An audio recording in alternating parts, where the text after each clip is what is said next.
Hello students. हम biotech वाली unit में बात कर रहे थे। हमारी लास्ट बात हुई थी चैप्टर नंबर 15 पर। चैप्टर नंबर 15 हमने फिनिश कर लिया था, जिसमें हमने बात की थी पुनर्संयोज डीएनए तकनीक और उस तकनीक से जुड़े कुछ सामान्य से शब्द जिन पर बड़े क्वेश्चंस बन सकते हैं, जैसे पीसीआर तकनीक, डीएनए फिंगरप्रिंटिंग तकनीक, ब्लॉटिंग तकनीक, जेल इलेक्ट्रोफोरेसिस तकनीक। उसी यूनिट का एक और चैप्टर अपने सिलेबस में है, पाठ नंबर 16, जिसका नाम है पादप ऊतक संवर्धन तकनीक। इस पाठ को शुरू करने से पहले कुछ मैं सामान्य जानकारी जो है उस पर बात करता हूं। पाठ को स्टार्ट करने से पहले हमने इस शब्द पर बात की है, कोशिका। कोशिका या सेल, यह अपनी 11th क्लास का टॉपिक है। सजीव का शरीर किससे मिलकर बना हुआ है? कोशिकाओं से मिलकर बना हुआ है। कोशिकाएं जो है वो आपस में मिलती है। कोशिकाओं के मिलने से ऊतक बनता है, ऊतक के मिलने से अंग बनते हैं, अंगों के मिलने से तंत्र बनते हैं और तंत्रों के मिलने से मानव का शरीर बनता है। यानी हमारे शरीर की सबसे छोटी इकाई कौन है? कोशिकाएं। पाठ के स्टार्टिंग में हमने जिक्र किया है कोशिका की खोज का सम्मान रॉबर्ट हुक को जाता है, लेकिन सबसे पहले जीवित कोशिका का अध्ययन किसने किया? वो अध्ययन किया था ल्यूवेनहॉक ने।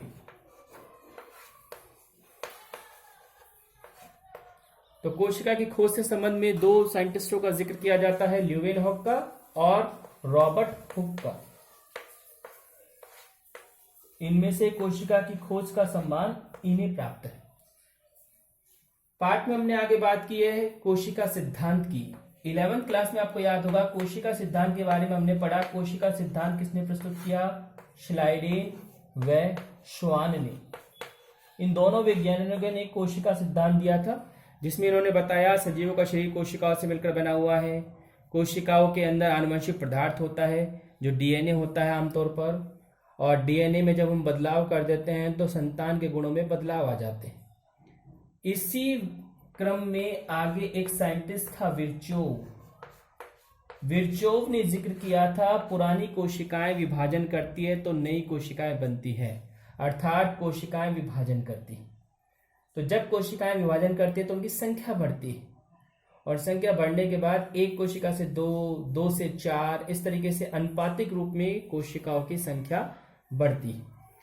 इसीलिए कोशिका विभाजन करती है।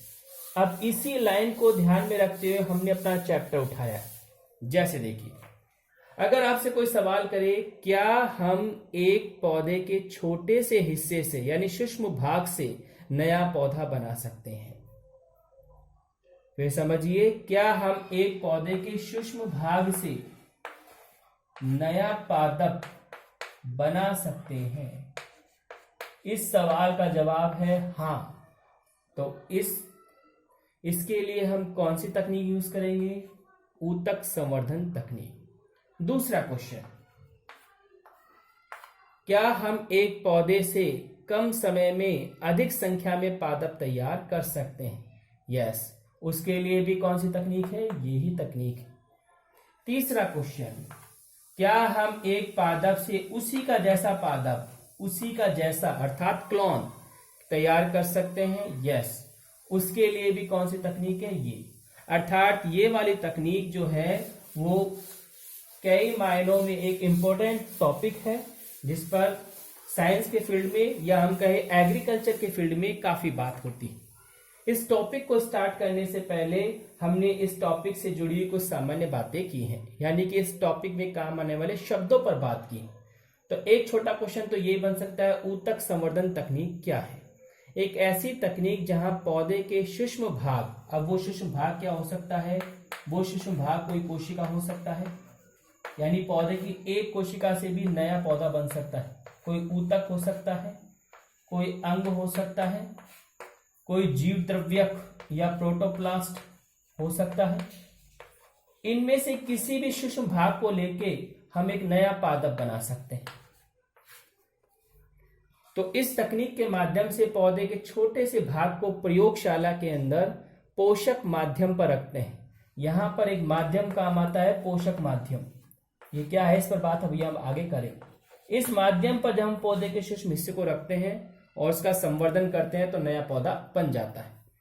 तो इस तकनीक में हमारे लिए जो छोटे छोटे क्वेश्चंस बनते हैं, वो पहला क्वेश्चन मैंने ये बनाया है। फर्स्ट शब्द था कर्तोतक। ध्यान से समझिए, सारे शब्द जो है इस तकनीक में काम आने वाली शब्दावली है। कर्तोतक को बोलते हैं एक्स प्लांट, अंग्रेजी वर्डिंग इसकी ये जा रही, एक्स प्लांट। एक्स प्लांट किसे कहते हैं? पौधे का वो छोटा हिस्सा जिसको इस तकनीक में काम में लिया जाता है। मैंने कहा इनमें से कोई एक हो सकता है, अर्थात ये सारे क्या हैं? कर्तोतक। तो अगर हम एक पौधे के छोटे से हिस्से को ले रहे हैं और इस तकनीक में यूज कर रहे हैं तो उस छोटे से हिस्से को बोलेंगे कर्तोतक। दूसरी बात, कर्तोतक जो होता है उसका हमें ये करना होता है निर्जमीकरण। ये जनरल साइंस का एक शब्द है। निर्जमीकरण में शब्द में एक जर्म्स छुपा हुआ है। जर्म बहुवचन करते तो जर्म्स बनेगा। जर्म्स का मतलब कहीं ना कहीं रोगाणु है। आजकल कोरोना वायरस की जो समस्या चल रही है वो भी कहीं ना कहीं रोगाणु ही है एक तरीके का। तो जर्म्स से जुड़ा हुआ है निर्जमीकरण, यानी जर्म्स को समाप्त करना। तो ये एक ऐसी प्रक्रिया है जहां पर जो कर्तोतक है उसे हम रोगाणु रहित करते हैं। अब रोगाणु रहित करने के लिए हम कुछ केमिकल्स यूज कर सकते हैं जिनका जिक्र हमने पाठ में आगे किया है। जैसे फिलहाल आप देख रहे हैं कि जो हैंड सैनिटाइजर होता है वो क्या है? अल्कोहल है। तो अल्कोहल किस लिए काम में ले रहे हैं? हाथों को रोगाणु रहित करने के लिए, यानी हाथों का क्या करने के लिए? निर्जमीकरण करने के लिए। इसके अलावा हमने नेक्स्ट शब्द है संवर्धन माध्यम। संवर्धन माध्यम वो पोषक माध्यम होता है जिसमें हम किसको रखते हैं? कर्तोतक को। तो कर्तोतक की वृद्धि करने वाले आवश्यक सारे पदार्थ किसमें मौजूद होते हैं? इस माध्यम में। जैसे इस माध्यम में शर्करा होती है, कार्बोहाइड्रेट होते हैं, विटामिन होते हैं, खनिज लवण होते हैं, कुछ पादप हार्मोन जैसे ऑक्सीन, जिब्रेलिन, ये सब इसके अंदर पाए जाते हैं। तो ये कुछ शब्दावलियां हैं जो इस तकनीक से जुड़ी हैं। अगला शब्द जो हमने इसमें पढ़ा था वो पढ़ा था प्रोटोप्लास्ट। ये क्वेश्चन एक बार बोर्ड के अंदर 1 नंबर के लिए आया हुआ। प्रोटोप्लास्ट, जिसको हिंदी में भी नाम दिया है जीव द्रव्यक।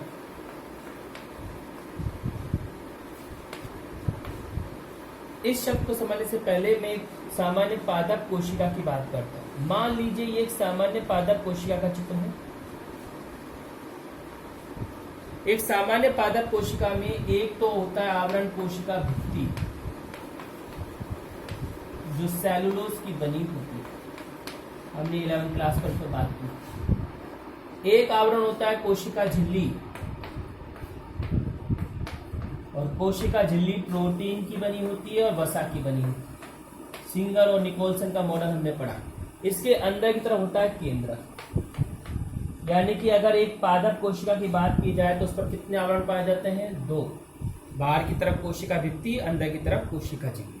अब हम इस शब्द पर बात कर रहे हैं। हमने इसकी परिभाषा पढ़ी, ऐसी पादप कोशिका जिसमें कोशिका भित्ति नहीं पाई जाती है, अर्थात ये जो आवरण है इसमें एब्सेंट है।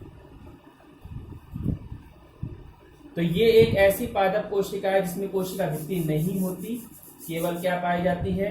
कोशिका झिल्ली पाई जाती है। तो परिभाषा के अलग अलग रूप हो सकते हैं। मतलब समझिए एक बार दोबारा, ऐसी पादप कोशिका जिसमें कोशिका भित्ति नहीं पाई जाती उसे बोलते हैं प्रोटोप्लास्ट या जीव द्रव्यक। और इसके लिए इसके चारों तरफ ये जो आवरण है इसको हटाया जाता है। हटाने के लिए कुछ एंजाइमों की मदद ली जाती है जिसका जिक्र हम आगे कर रहे हैं। नेक्स्ट शब्द है क्लोन। क्लोन शब्द हम जेनेटिक्स वाली यूनिट पर भी बात कर चुके हैं। क्लोन शब्द का मतलब होता है एक सजीव की हूबहू प्रतिलिपि। जैसे एक सजीव और अगर हम उसी का जैसा दूसरा सजीव बना दे, उससे उसी का जैसा, जिसके लिए हिंदी में शब्द आता है हूबहू, तो ये क्लोन कहलाता है। और इस तकनीक से हम क्लोन बना सकते हैं। इस तकनीक से बने क्लोनों के लिए एक वर्ड और यूज होता है, सोमा क्लोन। इस शब्द को भी समझ लीजिए। क्लोन शब्द आप जानते हैं, उसमें सोमा जुड़ा हुआ है। सोमा के लिए आप एक हिंदी वर्ड को टच में रखिए, कायिक। कायिक को अंग्रेजी में बोलते हैं सोमेटिक। जैसे देखिए, हमारे शरीर में दो तरह की कोशिकाएं होती है, एक तो कायिक कोशिका और एक जनन कोशिका। जनन कोशिका वास्तव में संतान निर्माण में भाग लेती है, लेकिन कायिक कोशिका संतान निर्माण में भाग नहीं लेती। लेकिन इस तकनीक में हम इन कोशिकाओं का भी इस्तेमाल कर सकते हैं, और कायिक कोशिकाओं का इस्तेमाल करके हम क्या बना सकते हैं, नया सजीव या नई संतान बना सकते हैं। तो इस संतान को क्या बोलेंगे, सोमा क्लोन। तो ऐसा क्लोन जो सोमेटिक अर्थात कायिक कोशिकाओं से तैयार किया गया है उसे बोलेंगे सोमा क्लोन, और ये इस तकनीक में हो सकता है। जैसे देखिए, मान लो हमें एक नया पौधा बनाना है इस तकनीक के माध्यम से, और हमने ले ली पौधे की जड़ की कोशिका। ध्यान से समझना, हमने जड़ की कोशिका ली। क्या जड़ की कोशिका जनन कोशिका है? नहीं। जनन कोशिका तो पौधे की कौन होता है, पौधे के जनन में भाग लेता है, जैसे परागकण और अंड कोशिका। ये है जनन कोशिका। ये दोनों आपस में मिलती है, इससे नए भ्रूण का विकास हो सकता है, ये हम पढ़ चुके हैं पहले। लेकिन जड़ का अगर हम इस्तेमाल कर रहे हैं, उसकी कोशिका ले रहे हैं, तो जड़ की कोशिकाएं कौन सी कोशिका है, कायिक कोशिका। और अब इस कोशिका का इस्तेमाल करके अगर हम एक नया संतान विकसित कर रहे हैं तो वो संतान कहलाएगा सोमा क्लोन। तो ये शब्द भी इसी से जुड़ा हुआ है। नेक्स्ट, हमने इस तकनीक में एक शब्द की बात की है, कैलस।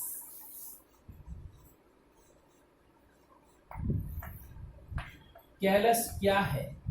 कैलस कोशिकाओं का एक समूह है, लेकिन इस समूह में क्या पाया जाता है, विभेदन अनुपस्थित। ध्यान से समझना इस चीज को, क्योंकि ये चीज हमारे एंड्रोलॉजी में भी काम आ रही थी।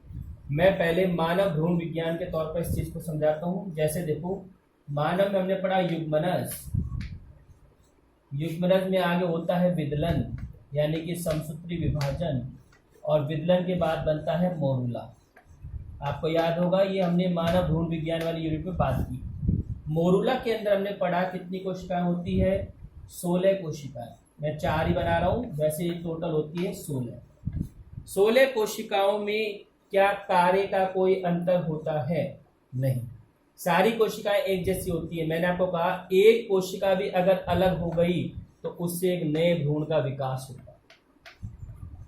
इसके लिए हमने एक वर्ड यूज किया था, पूर्ण शक्तता या टोटिपोटेंसी। तो इस अकेली एक कोशिका में भी वही क्षमता है जो बाकी की कोशिकाओं में। तो सारी कोशिकाएं क्षमता के लिहाज से कैसी है, एक जैसी, यानी उनमें कोई अंतर नहीं। तो ऐसी कोशिकाओं के समूह को क्या बोलते हैं, कैलस कहते हैं। तो ऐसा कोशिकाओं का समूह जिनमें विभेदन का मतलब अंतर नहीं पाया जाता। तो इसके लिए किताबी लैंग्वेज हमने यूज की है, अविभेदित कोशिकाओं का समूह। अविभेदित अर्थात जिनमें अंतर नहीं है, ऐसी कोशिकाओं के समूह को क्या कहते हैं, कैलस। तो स्टूडेंट्स, अगर हमें इस पार्ट को ठीक तरीके से समझना है तो पहले हमें इन शब्दों को समझना होगा। फिर समझ लीजिए, पहला शब्द कर्तोतक, अर्थात पौधे का वह भाग जिसे हम इस तकनीक में काम में ले रहे हैं। वो कोई कोशिका हो सकता है, कोई ऊतक हो सकता है, कोई अंग हो सकता है, कोई तंत्र हो सकता है, या परागकण हो सकता है, या प्रोटोप्लास्ट हो सकता है। नेक्स्ट क्वेश्चन इसमें बनाया हमने छोटा, निर्जमीकरण। जो भी पात्र, जो भी उपकरण, जो भी कर्तोतक इस तकनीक में काम लेते हैं उसको हम रोगाणु रहित करते हैं।